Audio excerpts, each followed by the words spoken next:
The gavel rang like thunder across the chamber, silencing the murmurs that had filled the high, vaulted courtroom moments before. The presiding judge, a towering amphibious being named Kelron, leaned forward from his crystalline bench. His translucent blue skin shimmered under the artificial light, casting ripples of color across the walls. By unanimous decision of the Galactic Tribunal, Kelron said, his voice smooth, deliberate, and cold, the accused Elias Grant of Earth is found guilty of violating Interstellar Accord 49C, unauthorized technological contamination of a pre-FTL civilization. A gasp swept through the hall. Elias stood in a translucent enclosure at the center, wrists bound by magnetic cuffs, his expression unreadable. His dark hair was tousled, face bruised, and jaw set. The trial had lasted for 2 days, but his ordeal had stretched for nearly 8 months since the incident on Violalia Prime. The tribunal's representative from the Felixan species, a feline-like creature named Sorrow, stood and added, "The penalty is confinement in the Obsidian Bastion for life, effective immediately." Elias didn't protest, he couldn't. His translator implant had been deactivated. That had come an hour before the verdict, a gesture of finality, a stripping of voice. He only stared at the judges, then turned his eyes briefly to the gallery. There were no humans present, Earth hadn't been invited. But someone was watching. 3 days earlier, aboard the cargo vessel Wanderlight, orbiting the neutral moon of Rilvith, Captain Vexa adjusted the holomap projected from her wristband. Her violet eyes narrowed as she rotated the image of the tribunal's central spire. "Are you sure he's still alive?" she asked, glancing up from the projection. Bren, her tactical officer, tapped a few commands on his console. "Confirmed, he's in holding. Trial starts in 36 hours. You really think he's innocent?" Vexa leaned against the railing and folded her arms. "I don't know, but I know Elias. He didn't go rogue without reason, and if the tribunal's hiding something, we're going to find it." Bren hesitated. "You really think the entire tribunal could be wrong?" "I think," she said, "that sometimes truth gets buried under politics, and I think someone needs to dig." The tribunal building loomed like a fortress, thousands of floors, each sealed against atmospheric and gravitational variance. Entry was tightly regulated, but the Wanderlight didn't dock at the main port. Instead, it hovered just above the shadowed underbelly of the structure, where maintenance tubes crisscrossed like veins. Vexa pulled herself out of the airlock in a pressurized suit, magnetized gloves clinging to the hull. "Bren, I'm in position," she said through the comm. "Copy, you've got 10 minutes before the security sweep hits your sector." She moved quickly, unclipping a palm-sized drone from her belt. With a flick, it buzzed to life and zipped toward a vent, latching onto a seam. Vexa followed, unclamping the vent cover and sliding inside. The tube was narrow, damp, and reeked of coolant. 20 meters in, her wristband blinked. "Security camera ahead," Bren said. "I'm looping the feed, but don't dawdle." She crawled past the lens and dropped into a corridor behind a service panel. There, she peeled off her helmet and pulled a forged maintenance badge from her pouch. With a deep breath, she stepped into the hallway. No one stopped her. In the courtroom, Elias sat motionless as the guards approached. One of them, a squat reptilian named Karn, prodded him with a baton. "On your feet, human." He stood slowly, wincing. The bruising on his ribs hadn't faded. 2 weeks earlier, during confinement, he tried to stop another inmate from being beaten by guards. He hadn't come out unscathed. One of the guards turned as a door hissed open. A tribunal aide stepped in and whispered something to Sorrow. The feline's ears twitched. "What is it now?" Kelron asked, irritated. "There's been a breach," Sorrow said. "One of the lower maintenance sectors. No signs of damage, but someone bypassed the cameras." Kelron's gaze swept across the chamber. Protocol Aegis locked the courthouse. The lights dimmed for a second, then turned red. Doors sealed. Elias blinked, then turned toward the gallery. In the chaos, he caught a glimpse of something a-shimmer behind the judge's bench. A flashbang erupted. Smoke filled the chamber. And suddenly, everything was noise. Vexa moved like a current of wind, dropping from the ceiling grid where she'd hidden above the judge's platform. With practiced precision, she pressed a stunner to Kelron's neck and fired. The judge slumped sideways. Before the guards could react, Bren barreled through the gallery doors, tossing a kinetic grenade that sent 2 of them sprawling. "Grant," Vexa shouted. Elias ducked as a bolt of energy scorched the air beside him. The magnetic cuffs sparked, then dropped from his wrists as Vexa tossed him a small deactivator. "Can you walk?" she asked. I can run, Elias said, coughing hard. They moved fast, down the aisle past the stunned guards and through a maintenance hatch Bren had wedged open with a fusion cutter. Alarms screamed as they descended into the underlevels of the building. Behind them, the tribunal panicked. 3 floors below, Elias stumbled, clutching his side. Ribs, he muttered, something off. Stop, Vexa said. She pressed him against the wall and scanned him with a handheld device. 2 fractured, possibly a hairline crack in the scapula. We can't move you like this. Do it anyway, Elias said through gritted teeth. No, we'll reroute. Vexa. I said no, she turned to Bren. Get the exfil pod to sublevel 14, we'll take corridor 7.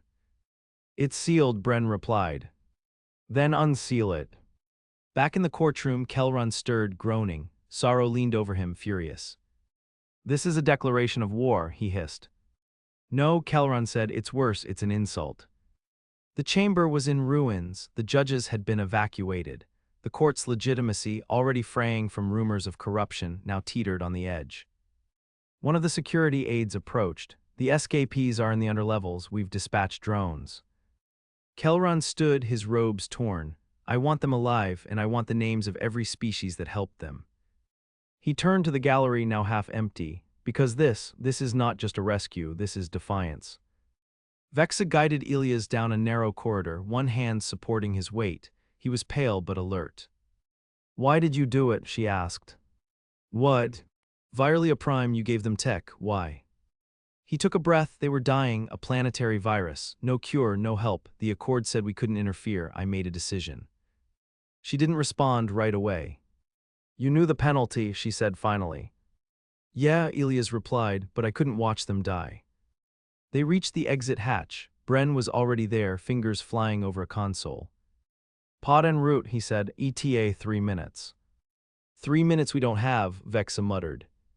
A thud echoed down the hall, then another, drones. Elias, she said, handing him a pulse rifle, stay behind me. He didn't argue. The first drone rounded the corner, its energy cannon already glowing. Vexa fired first, striking its joint. It collapsed in a heap. Another followed, then 2 more. Bren took the left, Vexa the right. Elias, trying to steady his aim, fired once and hit a drone directly in the core. It exploded, sparks showering the corridor. Then something else came, tall, armored, and far more dangerous. A tribunal enforcer. Back, Vexa ordered, now. Elias tried to move, but his leg gave out. He fell hard. I've got him, Bren said, hauling Elias up. The enforcer raised its blaster. Vexa charged it. The blast hit her square in the ribs, but she kept moving, jamming a shock blade into its neck. It spasmed, collapsed.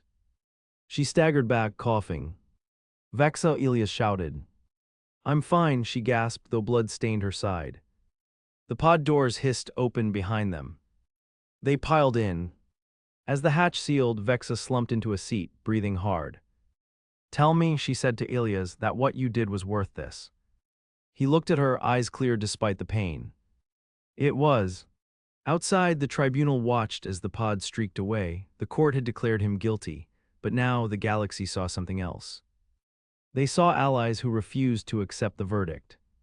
And that terrified them. The pod landed hard on the outer fringe of the asteroid belt looping around Jurith's star, its hull scorched from the tribunal's long-range pursuit blasts. Inside, the air was thick with the metallic tang of ozone and the reek of cauterized armor. Elias lay on his back, struggling to breathe through the stabbing pain in his side. His fingers kept going numb and the left leg had gone cold somewhere during the descent. Don't try to sit up, Bren said, crouching beside him. You've got internal bleeding, that leg not supporting anything until we decompress the swelling. Still hurts too much for nerve death, Elias muttered, so that's a win. You passed out for 13 minutes, Vexa said from the pilot's chair. That's not a win, that's a red flag. She hadn't removed her flight harness. Blood had soaked through the seam beneath her ribs, but she kept working the nav controls with one hand while adjusting the comm frequency with the other. The pod systems were barely holding together. They'd lost all automated telemetry, and the external comms had fried during the last evasive burn.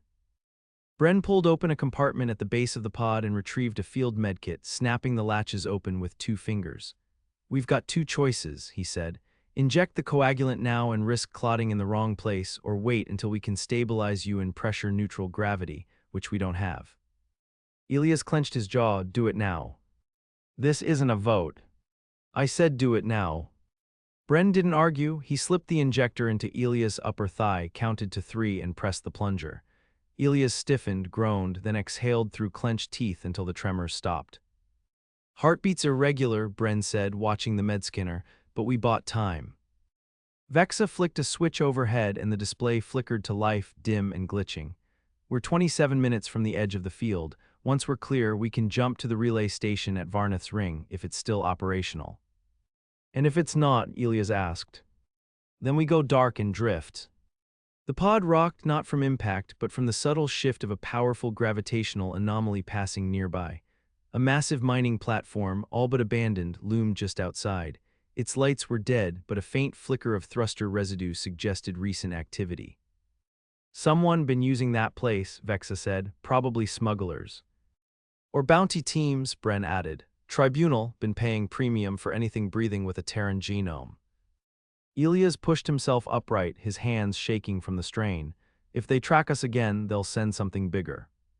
They won't, Vexa said. We dropped 3 signal ghosts during the last jump. They'll follow the wrong trail for at least 12 hours. Unless they're smarter than we think. They're not.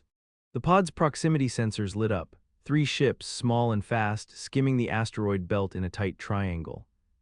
They're not Tribunal, Bren said. Wrong engine signatures, civilian retrofits. Interceptors, Vexa muttered. Turian build, they're scanning us. Bren leaned into the viewport. No weapons locks yet, they're feeling us out. Vexa switched the pod's ID transponder to a dead registry from a retired survey vessel. The screen flashed an orange warning, signature mismatch detected. They're not buying it, Bren said. We need another plan. Can you talk? Vexa asked Elias. He nodded, though the effort drew sweat down his neck. Good, she said, because this next bit depends on how well you lie. The comm crackled as one of the incoming ships hailed them. Language packets scrambled through the onboard translator, resolving into a layered voice that sounded like 1,000 pebbles tumbling in water. Unregistered vessel, identify occupants and intent. You are operating within a restricted salvage corridor. Vexa tapped the comm. This is Captain Lyra of the Sternwake, Registry 903 Beta. We're limping from a failed mining op, just looking for a place to land and run diagnostics. There was a pause. Your registry is invalid. Your vessel does not match any Sternwake-class design. Transmit biometric data of all crew. Here's the twist, Elias whispered. Let me answer. Bren opened his mouth, then closed it. Vexa gave a quick nod. Elias leaned toward the mic, his voice hoarse. This is Commander Elias Grant of the Terran Diplomatic Corps. I'm requesting asylum under the Outer Rim Accord of 42 cycle. If you don't take us in, the Tribunal will find you too. Another pause. Then the lead vessel responded. Docking instructions transmitted. You will be boarded. Do not resist. The comm cut. Vexa turned to Elias. What asylum? It doesn't exist, he said, but the Outer Rim loves pretending it does, keeps the Tribunal nervous. You just bluffed with a fake law. Better than bluffing with a fake ship. Bren shook his head as he checked the stabilizers. If their captain has half a brain, we'll be spaced before we finish docking. We won't, Elias said, because they think we're valuable. 10 minutes later, the pod clamped into the underbelly of the derelict mining platform. The docking bay was dimly lit, its atmosphere just barely breathable. The doors hissed open and 6 figures stepped forward, tall, armored insectoid. Their leader wore no helmet, revealing a chitinous face with 4 black eyes and a mouth that clicked softly as she spoke. Which of you is the human? Elias raised his hand. You're bleeding on my floor. I'll try to keep it contained. Try harder, come with me. They led him through a narrow corridor lined with rusted conduits and flickering lights. Vexa and Bren followed, flanked by 2 guards. The air grew colder as they descended. At the end of the hall was a small chamber filled with aged computing equipment and a single round table. The insectoid leader sat first. I am Makari, she said. This station is mine, you made noise. That was the idea, Elias said, easing into the opposite seat. I need a ship, something long range, quiet, fast enough to outrun an inquiry. And in return, I'll give you all the Tribunal codes I memorized from my time in custody. Access routes, blind jump coordinates, surveillance dead zones. Makari's mandibles flared slightly. You expect me to believe you memorized that data. I don't expect belief, I expect curiosity. She leaned forward. You're not just a fugitive, you're a symbol, you know what that means. I didn't ask to be. That doesn't matter, symbols don't get choices. Outside the chamber, Vexa stood near a grated window, watching the docking bay below. Bren approached, arms crossed. She's not going to help us, he said. She hasn't said no yet. She doesn't need to, she's weighing the bounty against the favor. Vexa didn't look away. Then we need to make the favor bigger. How? We find out what she wants before she realizes she can't afford it. 2 hours passed. Elias was given a cot in a reconditioned storage room, and a med drone injected muscle mender foam into his leg. The pain dulled, but the fracture at the top of the femur would need full regen. He wouldn't be walking unaided for at least 5 days, maybe longer. Makari returned alone. You were telling the truth about the codes, she said, or at least enough of it. I don't lie without a reason. Neither do I. She dropped a small data chip on the table. That's your ship. 1 jump-ready courier, no registration. You'll leave before dawn's cycle. If you're still here after that, I sell you. Fair terms. Don't thank me. I won't, but I will recommend your hospitality to other fugitives. She gave a clicking laugh. If they're worth half as much as you, I might even let them in. Later that orbit, the ship lifted off from the far side of the platform. Elias sat in the rear, his leg braced, ribs tightly bound, and a fresh scar blooming under the bandage across his shoulder. Vexa took the pilot's seat again, hands steady on the controls. Where to now? Bren asked. Elias didn't hesitate. We find who ordered the Tribunal to silence Violating. They didn't act alone. Someone gave the order, someone with something to lose. Vexa adjusted the course vector, and when we find them. Elias looked out the viewport, past the stars, into the dark. Then we prove that justice doesn't belong to the ones who built the courthouse. The ship touched down on the plateau of a barren moon orbiting an unregistered gas giant in the center verge, 5 standard days after leaving the mining platform. Its surface was crusted with ash and mineral flakes, and the temperature fluctuated enough to render most scanning equipment unreliable. No one lived here. That was the point. Elias descended the ramp first, leaning heavily on a carbon brace that hissed with each step. His left leg couldn't take full weight yet, but the regeneration had started threading tissue back across the fracture. Each step was a coin toss between numbness and fire. Vexa walked ahead, sweeping her scanner in wide arcs as she moved toward the cave mouth etched into the ridge wall. This place doesn't show up on any sector mapping. That means either no one ever been here or someone paid to keep it that way. Bren adjusted his shoulder pack, eyes on the horizon. The relay drone we intercepted said the contact meets only in person. No comms, no proxies. That's either paranoia or leverage. Elias glanced toward the cave, or both. Inside was drier than expected. The cave narrowed into a warren of hexagonal tunnels, each coated in a layer of dust that shimmered faintly under their lights. They walked in silence for a quarter mile until the tunnel split into a chamber where a single figure waited. The contact was tall, almost spindly, with skin that shimmered like oil under a heat lamp. Its arms were too long, fingers ending in soft, pad-like bulbs. It had no mouth, only a webbed crest where a face might have been. It spoke through vibration, which Elias' implant interpreted a half-second late. You are late. We weren't sure you were real, Elias said. I exist, that is sufficient. The room smelled of ammonia and something metallic. Elias tried not to breathe too deeply. You have the inquiry logs, Vexa asked. The being tilted its head. I have what you asked for, but not for free. Nothing is, Elias said. What's your price? 2 things, 1 temporary, 1 permanent. Start with the temporary, Bren said. You will deliver a sealed package to a drop point in the Sindel Rift. You will not open it, scan it, or delay delivery. If it is tampered with, I will know. And the permanent, Elias asked. You will forget you met me. Vexa crossed her arms. You think we're going to agree to that? You already have. Your ship's primary logs have been rewritten. Your short-term memory will be altered the moment you leave this moon. It is already in progress. Elias stepped forward. That's not how memory works. Not for your kind, but your ship has been in orbit for over 1 hour. The field around this cave is not natural. You entered it willingly. Bren cursed and checked his wristband. He's right, system time loops every 30 seconds. We're in a pocket field, it's feeding synthetic recall data. Your organic recollection will persist for approximately 1 week, the being said. Then it will fade, you will remember the package, you will not remember me. Elias opened his mouth, then shut it. Fine, give us the data. A small orb emerged from the being's chest, hovering midair. It pulsed, then projected a rotating symbol Tribunal encryption, high tier. Elias reached up and tapped his wrist chip to it. The file transferred instantly. Who ordered the suppression? Elias asked. You will know when you read it. The being receded into the shadows without another word. Back aboard the ship, the orb sealed itself into a hardened crate. Vexa locked it in the cargo bay and disabled all scan access. I'm not happy about this, she said. You don't have to be, Elias replied, already pulling up the file on the console.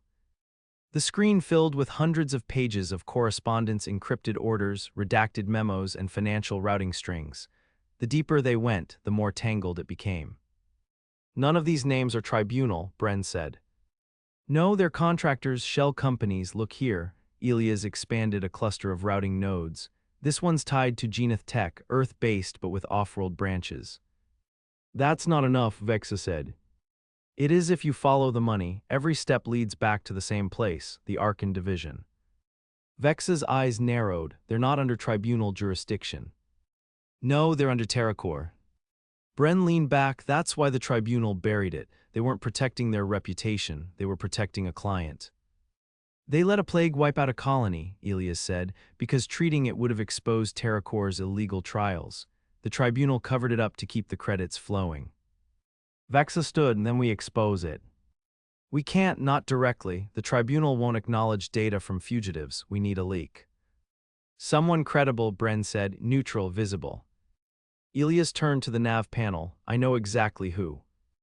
3 days later, the ship touched down on a floating observatory orbiting Vin 6, a gas giant with a media station perched in geosync above its north pole.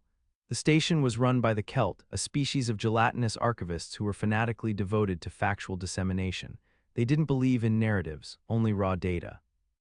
Elias limped into the studio's main hall, flanked by Vexa and Bren. The Celt archivist, a pink-hued dome with dozens of eyes embedded in its surface, blinked slowly as they approached. You have material, it said. Verified, documented, unedited, Elias answered. Submit. He handed over the drive. The archivist absorbed it through a membrane slit and swelled slightly, internal lights flickering. After 40 seconds, it spoke again. Material is authentic, Tribunal involvement is indirect but complicit, TerraCore is primary instigator. We want it public, Elias said. It will be in 12 minutes. That fast? We do not embellish, we do not delay. They waited in silence. At precisely the 12th minute, the observatory's transmission beacon pulsed and the data went out. Every channel, every frequency, every translation protocol. Across thousands of systems, the truth spread. Back aboard the ship, Elias slumped into the pilot's chair, leg elevated, ribs wrapped tighter than ever. You're not going to get a medal, Vexa said. Good, he replied. Bren leaned against the hatch. They'll never admit this officially. They don't have to, the damage is already done. Vexa adjusted the ship's heading. Where to now? Elias looked at the stars ahead. Nowhere, let's go dark for a while. She didn't argue. In the days that followed, the Tribunal issued no statements, but their influence cracked in quiet places. Investigations began, TerraCore's assets froze, Violating survivors went on record, the court's silence became its loudest confession. And somewhere in deep space, a human healed slowly, painfully with a brace on his leg and a truth on his name that no verdict could erase.